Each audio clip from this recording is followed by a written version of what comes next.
Hello အားလုံးမင်္ဂလာပါခဏမှတော့ဒီ Activity ကျူဖြော်လေးကိုဆွဲပြပြီးတော့မှာဖြစ်ပါတယ်။ဒီဇိုင်းဆွဲဖို့အတွက် Google Chrome နဲ့ကိုဝင်လိုက်ပါ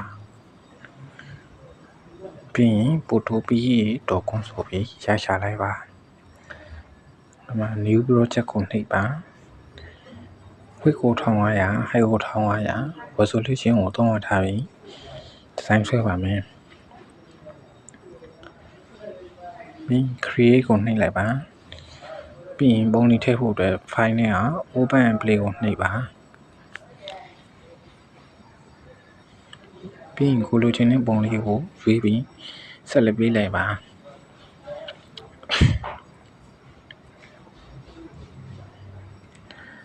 ဒီ background ကိုဟိုအောက်ဆုံးလေယာရဲ့အောက်ဆုံးပို့ပါမယ် background ကျန်တဲ့မလိုတဲ့ဟာလေးကိုမျက်စိမှိတ်ထားမယ်ဒီစပီဒီပူးလေးကိုစိုက်လေးကိုနည်းနည်းခြုံမယ်ပြီးရင်ဒီ background ကိုလေcolor ထည့်မယ် color ထည့်ဖို့အတွက် effect ထဲက gradient overlay ကိုနှိပ်ပါပထမ color ကိုစပီဒီဘူးရဲ့အရောင်လေးပေါ့အနုကိုတွားမယ်နောက်တစ်ခုကျအရင်ကိုတွားမယ်ပြီးရင် okay ကိုနှိပ်လိုက်ပါကိုလူချင်းတဲ့ဟာကျရင် okay နှိပ်လိုက်ပါ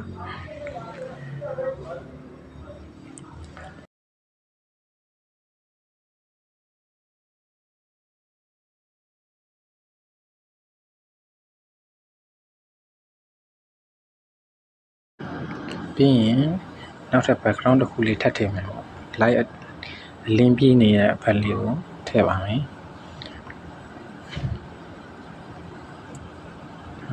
ရှစ်လေးဖြည့်ပြီးတော့ဟိုဘက်ဒီဘက်ဆွဲပြလိုက်ဟိုဘက်ဒီဘက်ပြည့်အောင်ဆွဲလှုပ်လိုက်ပါ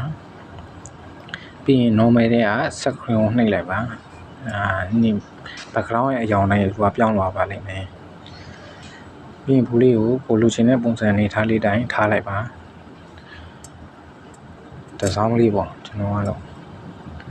ပြီးရင် share လို့ချဖို့အတွက် layer 1ခေါ်ပါမယ် layer 1ခေါ်မယ်ခေါ်ပြီးရင် color ကိုအနက်ရောင်ထားမယ် brush size ကို soft brush ကိုထားပြီးတော့ကိုလိုချင်တဲ့ size အနေထားကိုထားပါပြီးရင်တစ်ချက်တို့လိုက်ပါမှန်မြင်အောင်ရှေ့လေးဖြည့်ပြီးဟိုဒီဘက်ဆွဲပြီးတော့ဆန်းလိုက်ပါကိုလိုချင်တဲ့အနေထားထိရောက်ဆွဲပြီးလှုပ်လိုက်ပါ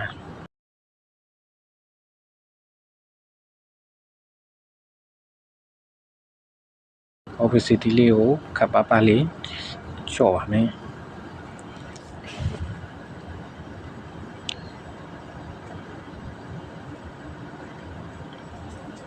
ပြီးရင်ခုနကကျွန်တော် Google မှာတော့ share ထားတယ် GPT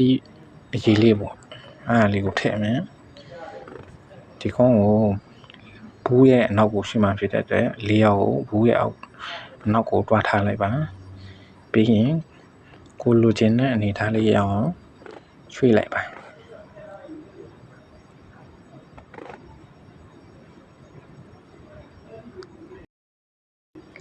ပြီးရင်ဒီကောင်းနောက်ထပ် layer တစ်ခုထပ်ပါမယ် layer တစ်ခုထပ်ပါဖို့အတွက် order ကိုဖြည့်ပြီးတော့ layer ကိုအပေါ်ကိုဆွဲလိုက်ပါဒါဆိုရင်နောက်ထပ် layer တစ်ခုထပ်ပေါက်ထားပါဒီ order key ကအဲ့ဒီနေရာမှာတော့ဝင်မယ်နော် layer တွေတစ်ခုနောက်တစ်ခုကိုထပ်ပါဖို့အတွက် order key ကအဲ့ဒီနေရာမှာတော့ပါတယ်ပြီးရင် GPT လေးနောက်ထပ်ထည့်မယ်ကိုလိုချင်တဲ့အနေထားလေးပေါ့ဒီ GPT ကိုလည်းနောက်ထပ်ထပ်ပါမယ်ထပ်ပါဖို့တော့ order ကိုဖြည့်မယ်နှိပ်ပြီးတော့ layer ကိုအပေါ်ဆွဲတင်လိုက်မယ်ဒါဆိုနောက်ထပ် layer တစ်ခုထပ်ပါထားပြီကိုထားခြင်းတဲ့နေရာနားလေးမှာထားလိုက်ပါကျွန်တော်ကတော့တောင်ဆုံးလေးမှာ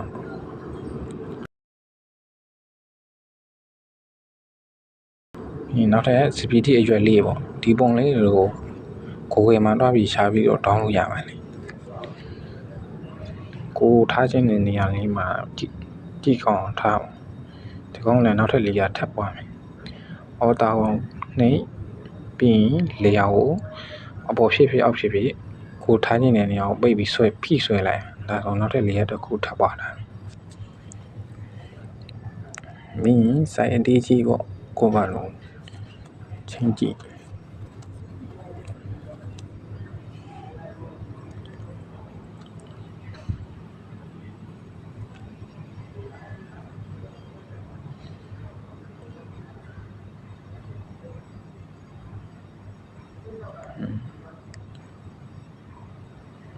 ပြီးရင်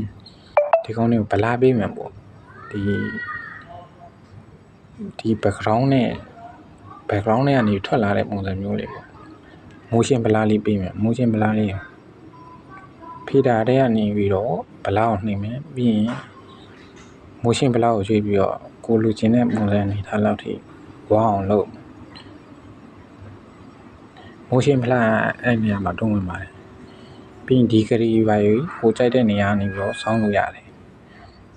ကို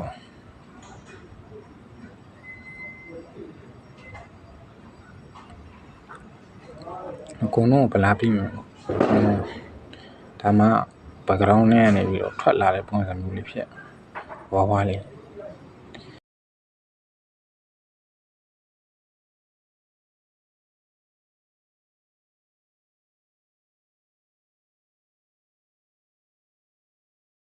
ပြီးရင်စာရေးမယ် gratitude စပီးလေးဖြောရင်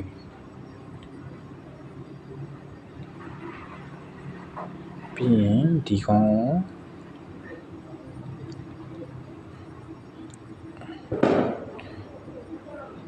်ကာလာပြောင်းမယ်ကာလာကိုစပီးလေးရဲ့အယောင်လေးယူမယ်ပေါ့ယူပြီးရင်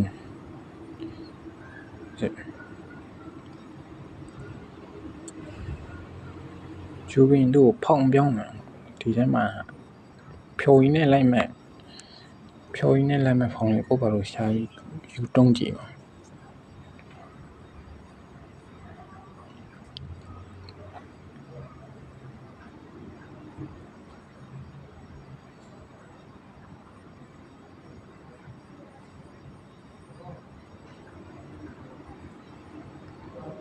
ပြီးရင်အဲ့ကောင်စတုတ်ကိုဖို့အတွက်အဖက်ထဲကနေပြီးတော့စတုတ်ကိုပိတ်နှိပ်လိုက်မယ်စတုတ်ကိုကျတော့ဒီစပီလီမှာပါတဲ့အရွက်ရဲ့အစိမ်းရောင်လေးယူမယ်ပေါ့ဒီစတုတ်ကိုလိုချင်လောက်ထိထားလို့ရတယ်စတုတ်ကိုမယ်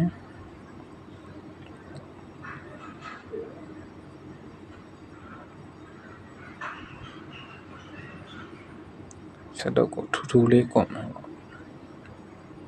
ဖုံးနဲ့ဆွဲရဆိုတော့တိတ်တော့မမြင်အောင်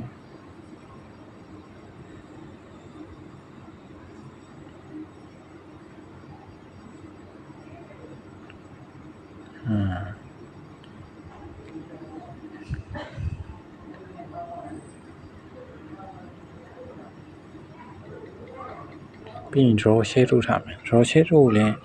ခုနကအဖက်ထဲက draw share တွေကိုတွားယူကျွန်တော်တို့ draw share ကိုအတက်ချမှာဖြစ်တဲ့ဒီဂရီကို90ထားမယ်ပြီးရင်ကိုလိုချင်တဲ့လောက်ထိ share ထုတ်ချလို့ရတယ်ပြီးရင်စာထည့်ရင်ကိုထည့်ခြင်းနဲ့စာလေးထည့်ရင်ကျွန်တော်ကတော့ press လို့ရောက်ထည့်ရလိုက်မယ်တစ်တီနဲ့ဆိုင်နဲ့ပြီးဒီကောင်ကိုကာလာပြောင်းမယ်အဖြူရောင်လေးထားမယ်ဖောင်းကိုလည်းဒီ press လမ်းဆန်းနေဆိုတဲ့ဖောင်းလေးနဲ့ပေါ့အဲ့ဖောင်းလေးထားမယ်ပေါ့ပြီးရင်ဒီကောင်ကိုလည်းစတုတ်ကုတ်မယ်ပါလေးစတုတ်ကုတ်ဖို့တဲ့အဖက်ထဲကနေပြီးစတုတ်ကုတ်ရွေးလိုက်ပြီးရင်အယောင်ကိုဒီစပီတီရဲ့အယောင်လေးပဲတုံးထားတယ်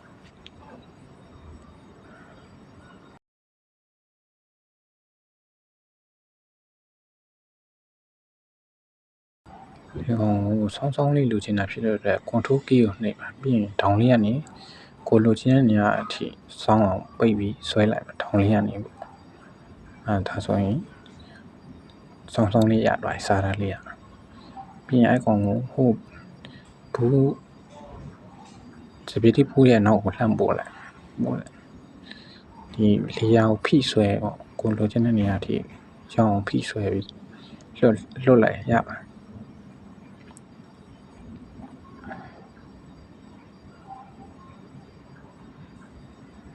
ကိုထားခြင်းလောက်တဲ့နေရာမှာထား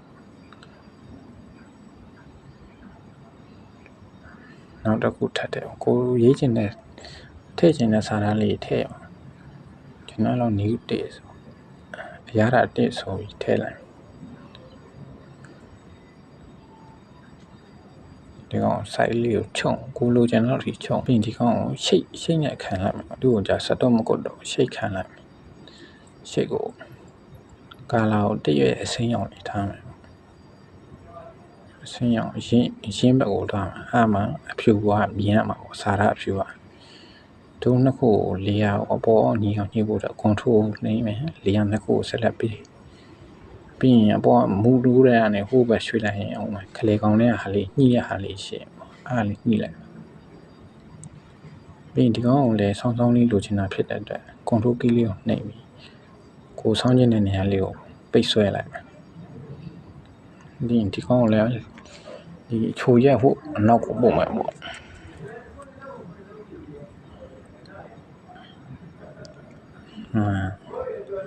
ဒါဆိုနည်းနည်းခလန်းလေးရတစ်စမ်းပြီးကိုထည့်ခြင်းတဲ့စာသားလေးထပ်ထည့်ဟောတာနောက်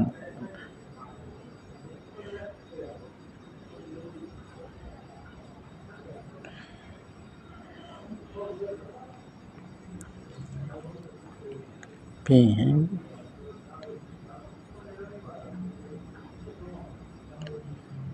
ပြီးလို့ရှိရင်ဒီဖူးရဲ့တစိမ့်ပေါ့အချိုကြီးရဲ့တစိမ့်logo နာမည်လေးပေါ့icon လေးရေးလိုက်မယ်ဖန်တာFANT ဒီကောင်လည်းဒီဖူးရမှာရေးထားတယ်ဖောင်းရေးနိုင်ရှာပြီးတော့ဖောင်းပြောင်းမယ်ပေါ့အဲ့မှာကျွန်တော်ဒီဇိုင်းကဖောင်းကကြည့်လို့ခေါင်းမှာပေါ့ဒီဇိုင်းကလှလှလေးရမှာအများကြီးပဲဖောင်းရ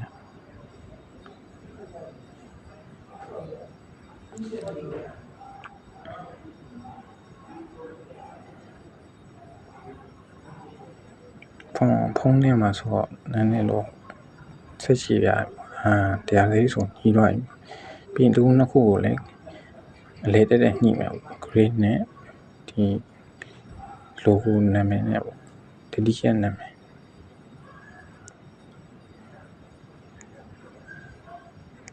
ပ